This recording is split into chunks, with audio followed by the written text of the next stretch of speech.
One of the things I love about having a country music YouTube channel is that people send you recommendations all the time, whether it's in a tweet or a DM or a comment on a video. People are always recommending country music that they love to you. And there's no way I can really listen to all of it, but I enjoy seeing all those messages. And generally, I think I have my finger kind of on the pulse of at least what my audience likes. Like if Morgan Wallen or Luke Combs drops a new song, I can rest assured that my DMs are going to be full. And then there are artists that, even though they're not nationally known, still get a ton of passion behind them and people are requesting me to cover their music. I'm thinking people like Cody Jinks and Flatland Cavalry. And sometimes you start to sense a wave. You start to get a bunch of messages about the exact same artist over and over and over again. Without question, the artist that always gets the most disproportionate attention is Zach Bryan.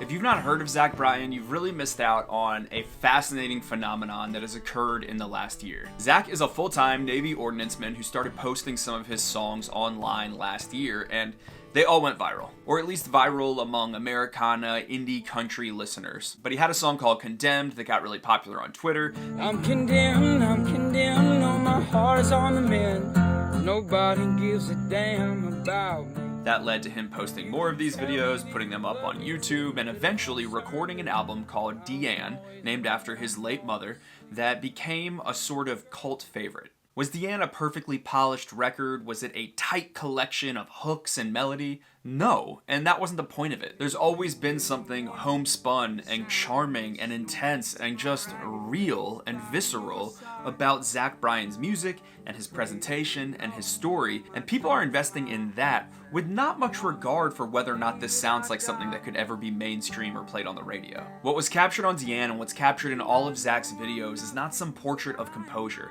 That's not the point. The point is honesty. The point is a young man who is letting you in on the process of trying to figure out his own insecurities, his own uncertainties about the world, and giving that to the audience for them to feel a little more known by. It's like contempt and hope all shook up in a mason jar, being swigged and then passed around a campfire. I don't give a damn, I am not a smart man. I'm gonna say some words I shouldn't. And much like a campfire, maybe it's a little messy sometimes. Maybe sometimes a log pops and the kind of fire tumbles, or someone spills a little bit of that hooch out of the jar. There's something messy but real and beautiful about it. And that lo-fi nature that is so compelling, that so many people would say is its biggest strength, others might say is also its biggest weakness. This is not stuff that's going to get pumped out of the speakers before an SEC football game, and I get that. Anyone would get that. This is spare, acoustic music. It's kind of poetry set to just a little bit of a structure of music. And yet, so many people have connected with the music. I might even say that it's kind of been a movement. And I've not really seen another artist capture fans and have such loyal fans the way that Zach Bryan does. It's really interesting. I mean, I follow all of country music, and there's not many people that have a fan base like this. And although it appears that Zach has turned down a lot of the bright lights, big city, and big money of Nashville because there were reports that he had scored a big manager, was recording music with Dave Cobb, but then went into the recording of the second album with that same lo-fi nature as the first, just recording it with his friends in a barn, and is continuing his time in the Navy and is now heading into a deployment. There is some kind of fascinating, hard-to-get thing happening where the less he wants to be a star, it's like the more the internet is determined to make him a star. Maybe in this era of clout-chasing influencer types and a world full of self-absorbed people that make YouTube channels, there's something honest and pure and just attractive about a guy that isn't so interested in all that. Now, if you want to get to know Zach or hear some of his story a little better, last year I actually did an interview with him. It's low quality, but there's like a lot of honest insight from him about where he's from, what he's about. But now I want to talk about his new album, which recently dropped, called Elisabeth.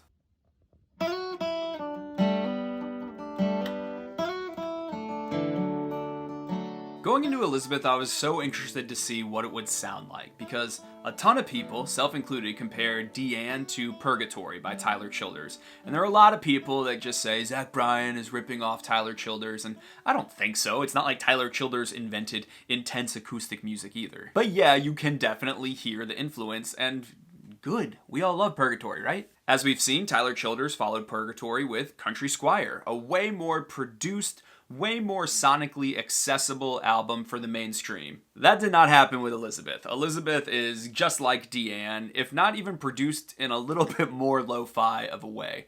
It was produced in a barn, and I'm gonna be honest, it sounds like it was produced in a barn. Anytime there's drums on the record, or especially a cymbal, that's when the production really stands out as just like something's not right here. But for the most part, these are totally adequate acoustic captures of these songs. And it's clear that the musicians involved are talented and that everyone cares about this music, and that once you get past the initial listen where you're like, oh, this doesn't sound like a mainstream recording, it is A-okay. It's just that if you're used to listening to like a Kenny Chesney album and go to this, is gonna feel different. And again, that's kind of the vibe. That whole like campfire, bonfire feel to his music.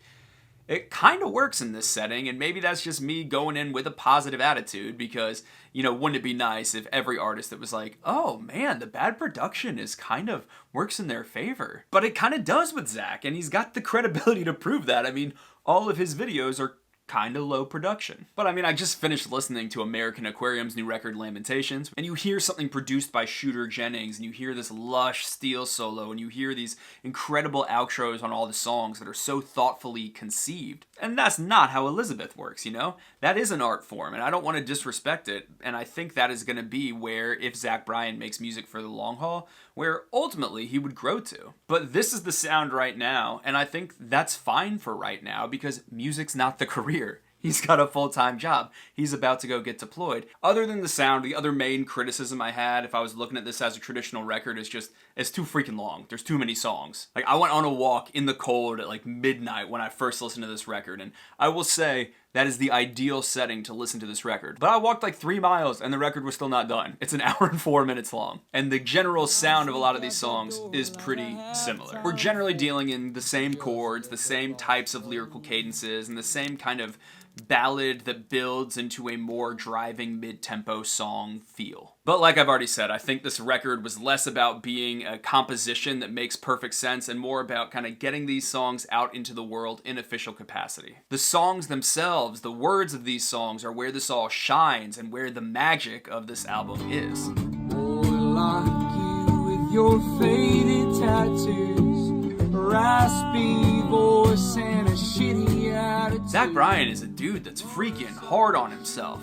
He really is a self-flagellator. I'm like, damn, I need to give you, they used to have those monks that would take like a cat of nine tails and whip themselves. I'm like, that is you, buddy. And yet we all deal with that stuff. We all are wrestling with our own shame, some of us more than others. And my favorite songwriters are the ones that are willing to admit that and willing to put it on a piece of paper. And what I think happens when people do that is that as a listener, you hear songs like that and you think, I guess I'm not crazy.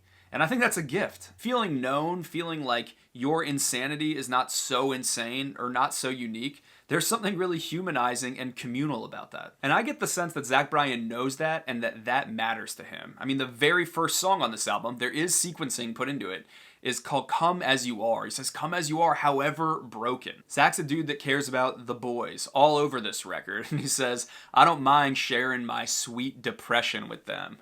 That's like one example of a great line. Sharing my sweet depression. So dark, so cool. But whereas on a song like Condemned, that stayed a pretty self-contained story, all through Elisabeth, I think there's a lot more emotional maturity. And that feeling that could be really internal, really depressed, is often turned outward. And he's looking at other people around him. Other people that maybe are going through something tough, like this character Anita, who seems to have a drug problem in the middle of the record. Or, most often, how much this new woman in his life is a perfect foil to his kind of darkness. And she represents light and goodness for him. I think the love songs are some of the best songs on the whole record. I think they've got really good hooks. I mean, Messed Up Kid has my favorite kind of melody, and you get the harmonica in it. Everywhere I go, I'm a messed up kid. But I think the single best song on the record is probably Mine. Since you are mine, oh, the Lord could take me. I could die right now with no qualms or questioning. This is a really sweet song in which Zach's kind of observing his setting and seeing how it's changed since this girl became mine. He says there were Pabst cans on the nightstand where your jewelry's laying now. Isn't that beautiful? Doesn't that tell a whole story just in kind of the objects that are sitting on a nightstand? I love that. He's very observational. He often is just kind of looking around in songs. There's another part of this record where he sings about a black dress at a funeral and what that represents about the sting of death. And sometimes he's so observational that he enters this strange perspective where he's singing about himself, but he's doing it almost from the third person. Like on A Boy Like You, he's really saying a boy like me with a shitty attitude, but he says a boy like you with a shitty attitude. He does it again on the lover's point of view, where it seems to be from the perspective of the woman who, I don't know if I said it, but I presume all of these songs are about his fiance, Rose. I know the album is named for her middle name, Elisabeth.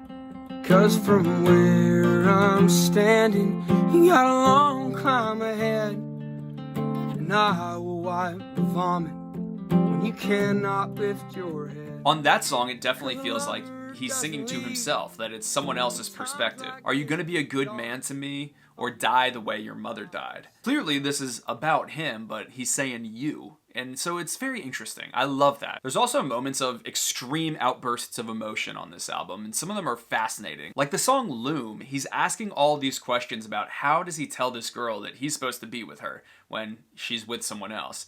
And he says, I had a dream, I was falling. Maybe that's a fucked up metaphor. Maybe it just means when I meet you in my dreams, nothing stops me from going through the floor. I mean, that line is weird, right? Like I don't even know if it fully makes sense to me. I listened to it like 4 times. Maybe when we meet, like I don't stop from falling through the floor. That's how hard he's falling for her, I guess. Or maybe there's some doom in meeting her. I don't know, but there's something a little messy about his writing that you just don't hear on albums that lots of people are consuming. Country writers are so good at what they do, and now there's 4, 5, 6 songwriters on half the songs that you're going to hear in country music, that everything is so perfect and composed and sensible that all of the surprise, all of the weirdness is stripped out of it, and for it to just be so crystallized in a record like Elisabeth, it makes it appealing to me. Maybe I'm leaning into the hype, but it makes it appealing to me. I enjoy trying to figure it out, feeling a little bit of the mess, and it feels true to the experience of a brooding overthinker, and that's clearly what Zach is, and I love that. You get another outburst on the song Heading South, which is a really interesting song that I think kind of captures him deciding, I'm not gonna go the big stardom path right now. I'm not gonna go to Nashville and play the game. Don't stop heading south. They will understand the words that are pouring from your mouth. That boy he called his daddy, here again, he is singing about that boy, but I think he's talking about himself. He called his daddy to tell him what he did as the masses screamed the lyrics of a messed up kid. And then he told that old man he was never coming back to be cut down again in a town like that. And then he surely came to learn people come to watch you fall, but he's out to make a name and a fool out of them all. And they'll never understand that boy and his kind, because all they comprehend is a fucking $sign. So don't stop going south, because they'll let you play your music real damn loud.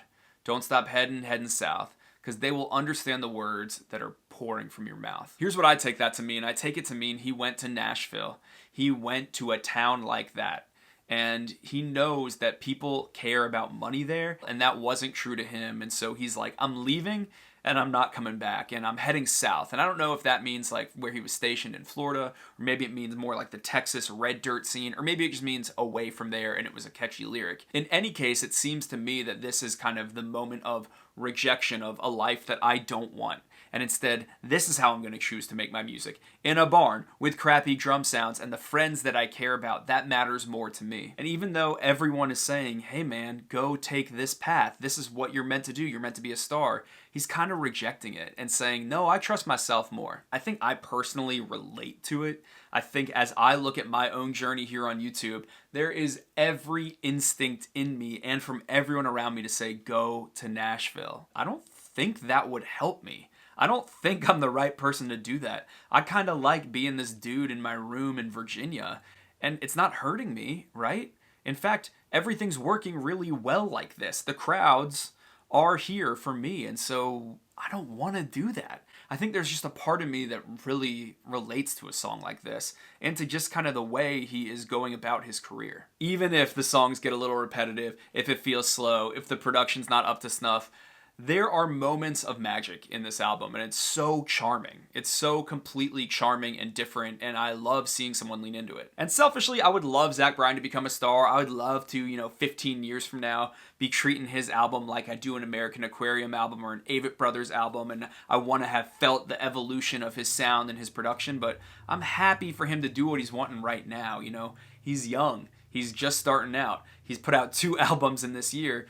I don't think they should sound nice yet. It's just that usually when artists are doing this, no one's paying any attention. Anyway, who knows what the hell this video is or what I'm gonna call it. It's kind of been a mess, but it's just me trying to say, I get it with all the Zach Bryan hype. I get it, and it's not perfect, and that's kind of the point, and you all know how I feel. Let me know your thoughts on Elisabeth. Let me know your thoughts on this kind of phenomenon. If you're on the train or if you think it's totally overrated, weigh in the comments down below. I have so many videos planned, and I'm finally in a productive space again after kind of some quarantine depression. But let's go. We got more to talk about, and I'll see you guys soon.